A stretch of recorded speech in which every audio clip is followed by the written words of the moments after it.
been working for quite some time, for decades in Haiti, really, and one of them is Hope International Development Agency. It's a group that's based in New Westminster in our province. Clifford Dick is Director of International Relations.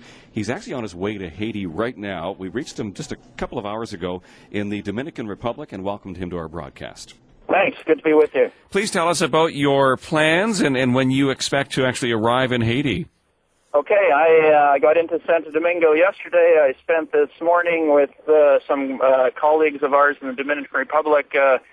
We've got a 40-foot container of medical supplies and medicines and stuff sitting in the port, and work at the paperwork to try to get that out. And I'm on my way right now to the border with Haiti to see how the border crossing is going, so we can get stuff into the people we work with in Haiti. And they tell me the stuff will clear the port end of this week, so by early next week, all that stuff should be going into Haiti.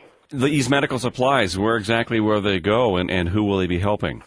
They're going to go to a couple of organizations we've worked with in Haiti for the last number of years, and they are hospitals, healthcare systems. They're not directly in Port-au-Prince, but they're just north and close to the city, and they've already started to deal with people suffering from the earthquake in Port-au-Prince who are getting out of town to try to get treatment.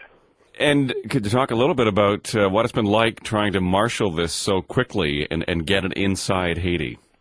It's a little crazy because the closer you get to Port-au-Prince, the more difficult logistics and transportation and roads and everything gets. But, I mean, people have been very cooperative. The government in the Dominican Republic is letting people and supplies in free that are going to Haiti. So I think people on this whole island have been just devastated by the destruction and the loss of life. And people are really compassionate and want to try to make things work. So that's a great thing to work with.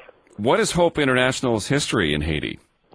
We've been there for a couple of decades, working with a number of local organizations doing health, public health, things out of hospitals, also some work with children and orphanages and child education. So we've got sort of people we know on the ground and are trustworthy. So we want to sort of mobilize that and do as much as we can to help Haitians get through this and rebuild.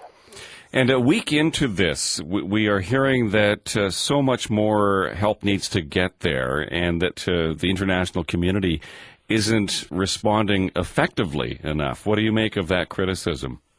It's very difficult when a city, which is the capital of the country, where all the transportation, financial, banking, port facilities gets completely destroyed. I mean, this is really difficult. I think people are trying to do all they can.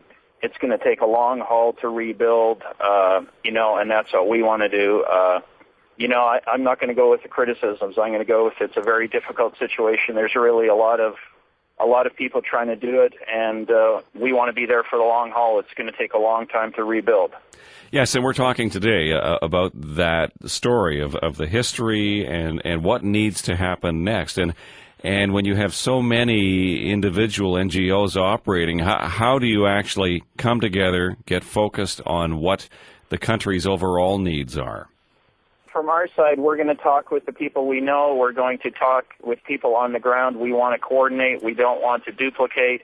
Probably in the first couple of weeks, I mean, there's so many people, and, it'll look a little chaotic, but, I mean, we're dealing with a situation that's very chaotic, and I think as time goes on, it's going to be easier to coordinate. There are facilitation meetings. I know up in the north side of Haiti, there was the UN is starting to coordinate meetings of all the organizations, and our people on the ground are going to those meetings, and they're trying to coordinate getting stuff in, dealing with people coming from Port-au-Prince. So a lot more of that is happening than was possible at the end of last week when it was just the immediate. And everybody on the ground is in a bit of shock. We have to be very gracious with the people who are there, I think. Cliff, safe journey to you. Thank you very much for this. Hey, thanks, Mark. I'm on the road. I'm going to be in the border tomorrow. So we're going to hope for the best and try to make it all happen.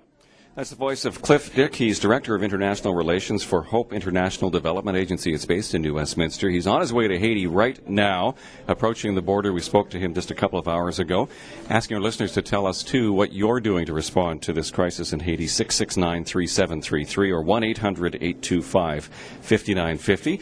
This is From Haiti to Home on CBC Radio. And in Victoria, you can hear us on the FM band at 90.5, which is also where